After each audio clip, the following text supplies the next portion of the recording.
Skater, pro wrestler, fighter, Eric Spicely. What's going on, man? That's good, man. How are you? Good. First thing I want to get into is the pro wrestling side. You know, what's going on with that side of your life? I mean, I something I love a lot, but I had to stop once I got signed.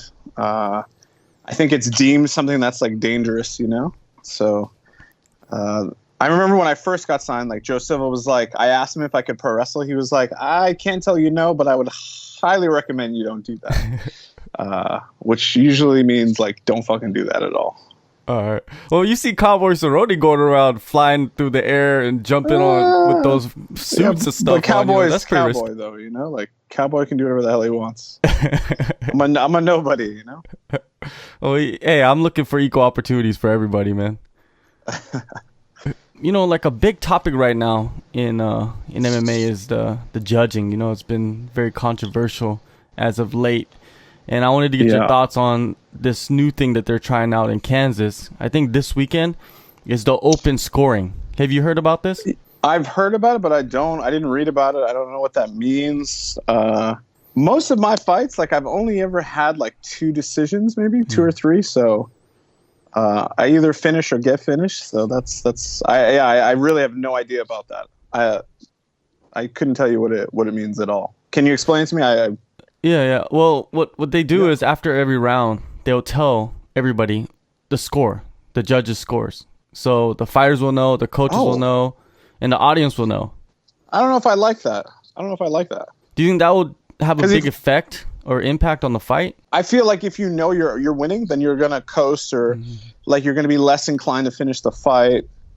Because like the big thing is like you know, a lot of I've cornered a bunch and like the guy comes back to the corner, he's like, did I win that round? Did I get that round? You know, like, and I think that makes the person perform better or perform stronger, because that is the little doubt in the back of your head, like, oh, I don't know how that round went or whatever.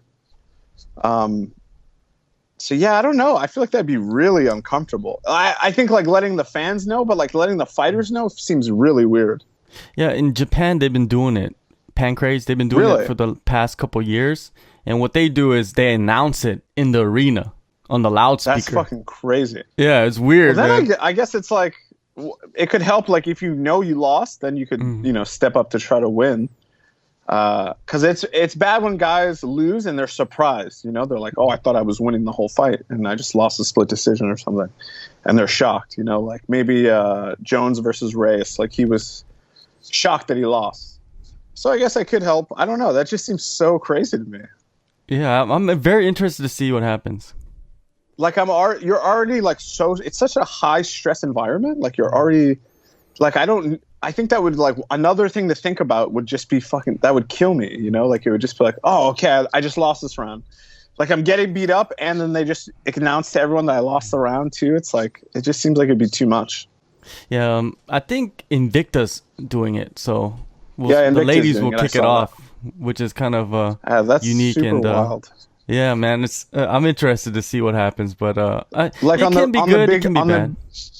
On like the big jumbotron, are they gonna put the scores and stuff? Like, I don't know about that. For everyone to see. Probably, most likely, because it's open, so everybody's gonna see it. It's probably like what I thought it would be like a basketball game or a football game. There's gonna be a scoreboard. And on the scoreboard would be your name and your opponent's name. You know, like the old blood sport. And then they put the scores up and they get to see it. But that's what I mean. Like when you're fighting, you're so focused on what's in front of you. Like if I start looking up and I'm like seeing the scoring, like I think that would just distract me too much. It's like when you're in the middle of the octagon and you look at the clock. You know, like how fighters will look at the clock. I've never done that before, but like I see people doing that. I'm like, that's crazy. There's a guy trying to kill you and you're like, oh, I wonder how much time is left. And then like, you're looking at it, you're thinking about it, you're kind of tired. It's just like, it seems like it would go all downhill. You know what I mean? And you see the score now. For me, at least. That's what I mean. For me, at least, I feel like it would just be, I would start to spiral or something. Like, or I'd be just thinking about that instead of thinking about trying to win. Yeah, it's a very unique situation right there for the fighters that are going to be involved with that. But like, we'll see. How is that going to help scoring? I don't understand how that's going to help scoring at all. Like, the judging is what's the issue. Like, I don't think like announcing the scores is going to help your bad judging. You know? Yeah, that's definitely true. You know, it's just I think it's just for the fans. To be honest with you, I don't think it's for anybody that's really impacted fully from the results. Okay. All right. That's weird. Yeah, it is weird. I definitely don't want to see that ever. Now, let's get into, your last fight, your return to the UFC, 6 days notice, Greenville, new contract, fight of the night, bonus. There's so much going on in that 7-day span, right? Now with the fight, it was a fight of the night. It was a great fight, back and forth. You get that money. That's something that is always good. You get some financial freedom. I saw that you wanted to invest in yourself. Did you get to do that? I was actually going to go to Vegas and train, but then I was supposed to fight Puna. So the guy that I was going to train with, I was going to train at his gym. So then I couldn't do that. I went to Europe. I did a bunch of striking there. I went to Amsterdam, and I worked with Alice Overeem's old coach and stuff like that. So yeah, I got to definitely invest in myself and go and learn new things. I was supposed to go to Thailand for this fight for the first month, but then the coronavirus thing happened and they canceled all my flights, and it was just a big mess. I had 2 flights canceled and all last minute, the day I was supposed to leave. My connection was actually in Wuhan, so it was just a big nightmare. Yeah. But they didn't say anything. They didn't even let us know. I had to look online. I was just maybe I should check. And then I looked and they were all flights have been canceled. It's fuck, man, you could have emailed me or something. I was about to, I had everything packed. I was about to go to the airport. And I just I looked on Twitter, actually, on their Twitter feed. Because someone was oh, they always post all their stuff on Twitter. Airline companies, cancellations or, emergencies. And it was there. And I'm it's so annoying. I was going to go train in Tiger Muay Thai, actually. Yeah, better safe than sorry. But let's go back to the European trip. How was that environment compared to, let's say, TriStar or any of the gyms that you trained stateside? It was good. It was great. I mean, I like getting new perspectives. I like training with different guys. They go a lot harder in Europe. They do small glove sparring, full out. And I'm this is crazy, they just fight. It's a fight every time you're sparring instead of 16s, maybe trying not to give each other concussions, But I liked it. I like traveling. I like training with new people. It kind of makes me stay sharper that way. Mm-hmm. And I got to work on a lot of stuff for this fight. Sorry. Yeah, continue. Definitely. You were supposed to return at UFC Boston, right? And what exactly happened with that situation? You were injured, but how did you get injured? What happened? I actually got into a car accident. Somebody T-boned me on my side. And it was just bad timing. I was really injured. I tried to train. So I got into a car accident on Wednesday. I hit my head pretty bad on my window and broke my side window, my driver's side window. So then I was all right, I'm fine, whatever. I sparred on Friday and I just kept vomiting all the time. So then my coaches were dude, you're not fighting. This is crazy. And it was the car that I bought with the bonus money. I got a classic Saab convertible, mint condition. And it was just a young kid who didn't even have his license, and he just took the wrong turn and he just smashed into me going fast. And it just, I had to pull out. How long did it take for you to get back to normal, where you could get back into training? It took 6 months. It was pretty bad. Because I just had, the fight of the night. I took a lot of punches there. And then it's the car accident. I hit my head again. And it's tough to not rush it. I went and I was just training in Europe. I'm just hitting pads. And then I'd see sparring going on. I'm I think I'm going to jump in. I feel good. And then you get hit and you're oh, okay, I'm not good. It's just so hard to rush head stuff, especially because you never know. It could take a month, or it could take when I see guys getting knocked out and then fighting again in 3 months, it blows my mind. It's great that you have good self-control, man. Most guys don't have it. Like you said, they get knocked out 3 months later, they're back in there. They might even get knocked out again that quick. It's I don't want to lose because my body isn't holding up. I don't if I lose because of my ability, the guy just outclassed me, then I understand. But if I can't take a shot and I get dropped, when I fought Darren Stewart, I had 2 concussions before that, and I got dropped with a jab, and it's that's frustrating to me because when I fought Duran, it's I can take a shot. You know what I mean? It's not that my ability lost, and not taking away from Darren, but it's it's frustrating to be injured and then not be able to fight at your 100% ability and capability. So it's why risk it, and I had made money. Like, it's like I didn't need to fight. I wanted to fight because it was my hometown, but it's like you got to put pride aside and kind of be smarter about, especially like with getting a second chance in the UFC. You got to be a lot smarter. Definitely. Now, you were rescheduled for UFC Columbus against Puna Soriano. Yeah. He pulls out and is rebooked immediately after that. Was that kind of a weird sequence of events? It was 100% weird. Because, like, if I'm pulling out of a fight, it's because I absolutely can't fight, and I definitely can't fight 3 months later. Like that, you know what I mean? Like I said with the Boston thing, like, I got hurt, and, like, there was just no way I could fight again in the next 4 months. Like, it's just crazy to me. So, and he pulled out like early, like he pulled out 8 weeks out, like something like that, 8 or 7 weeks out. So yeah, I don't know. I thought it was really weird. I was excited to fight him. He's a tough guy.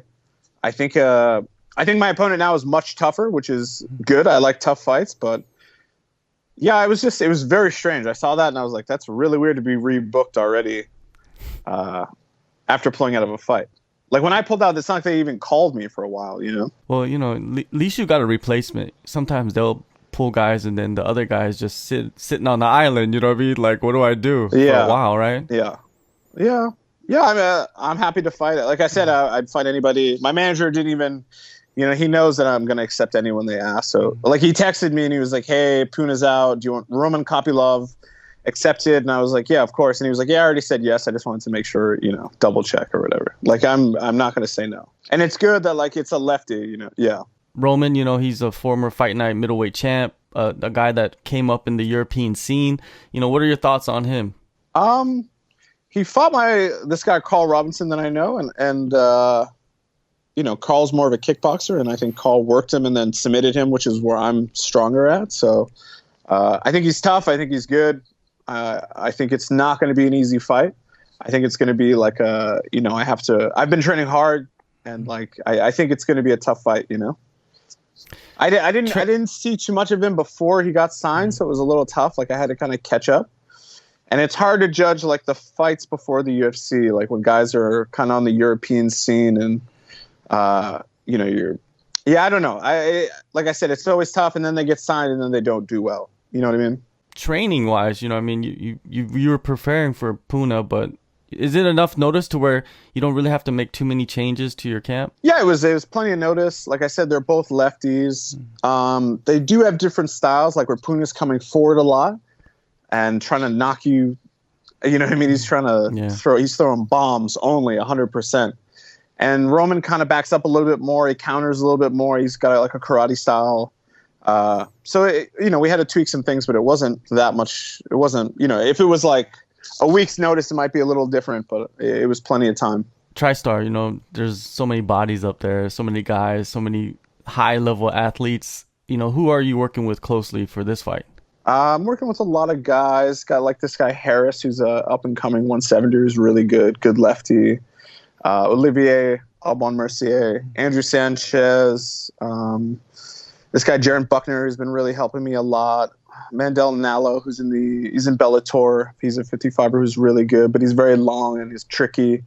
Joe Duffy, pretty much just like the regular crew of guys that are here. And then like people come in and out all the time, like Marc-Andre Barrio comes in, like a bunch of other guys are coming from Europe, like Nazareth comes here. So it's like you never know, I was working with Roberto Soledec a lot, the KSW champion. Yeah. Do you know who he is? Yeah, I do.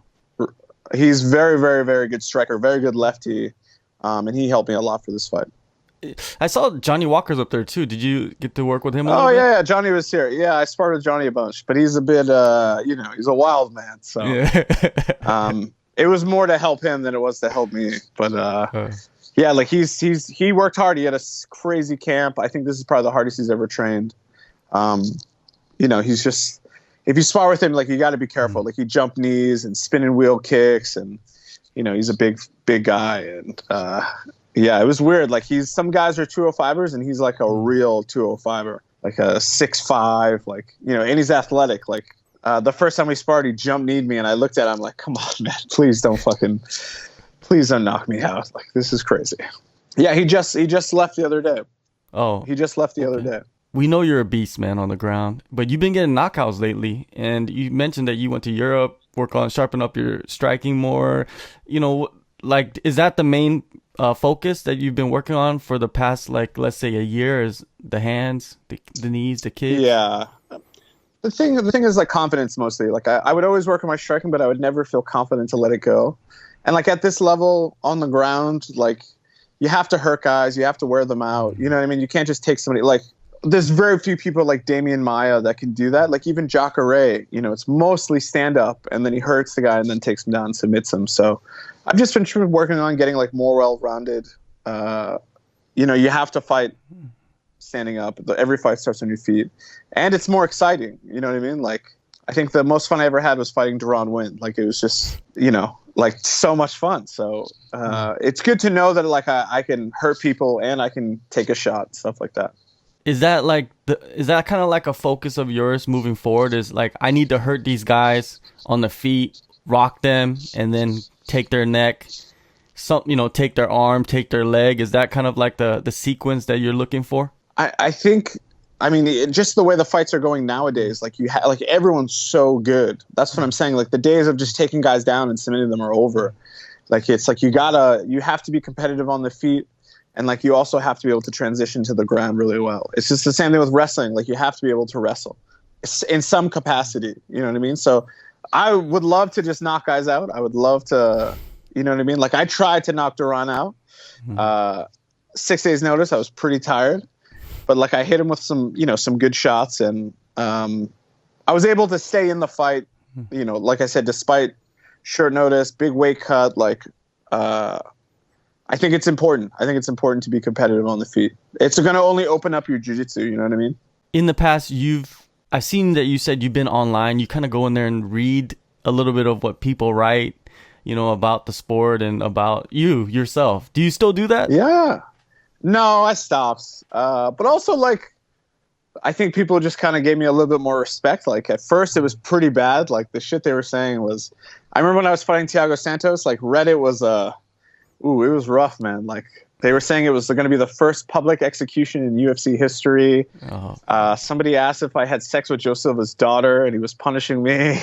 Like, it was bad. And you just let it get to you, which is stupid. Like, it's fucking, you know, I'm the one fighting in front of millions of people. Like, who the fuck cares what this guy's saying, you know? But I think actually I've just been getting a lot more love in recent years versus like when I first got signed, which I think is normal for anybody. They don't know you. You're new. They don't know what you're capable of. So it's very rare that like people talk shit to me now. Is Twitter worse or Reddit? What do you think? Reddit's definitely worse, dude. Reddit it's a black hole, man. It can get real bad. There was one fight when I fought Alessio Di Chirico, and I submitted him in like a minute and a half. And I forgot. I usually I have a lot of body hair, and I forgot to shave my back. And all they were talking about is how I didn't shave my back, and I had these angel wings, and they couldn't believe my friends let me go out there like that. Like, oh yeah, sick win, but fuck, man, that guy needs to shave his back. And I'm like, dude, this is crazy.